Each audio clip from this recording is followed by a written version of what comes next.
Ако се чудите кой е този обект, Work and Share Synergy Tower. Последният ни реализиран проект за coworking пространство. Елате да ви го покажем.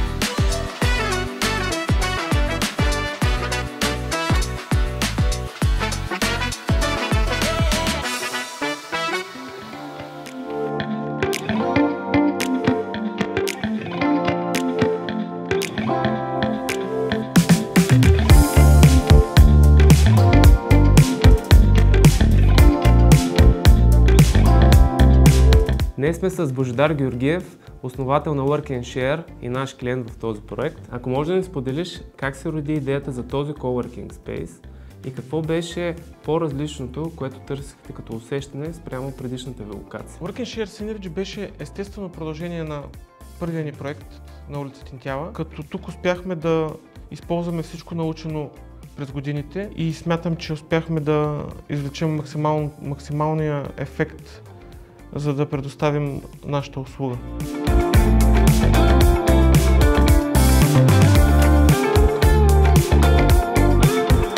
Ако можеш да кажеш няколко думи за работата с нас от самото начало на проектирането до крайната реализация. Проектирането на споделени работни пространства е много специфично и за мен беше важно да работя с екип, който познава работата на едно пространство отвътре. И работейки с вас и вие, бидейки наш клиент, имах увереността, че познавате пространството отвътре, знаете какво работи и какво не работи. И заедно имахме възможността да изчистим доста голям обем от детайли, доста бързо, което смятам, че спомогна за реализирането на Work and Share Synergy изключително успешно.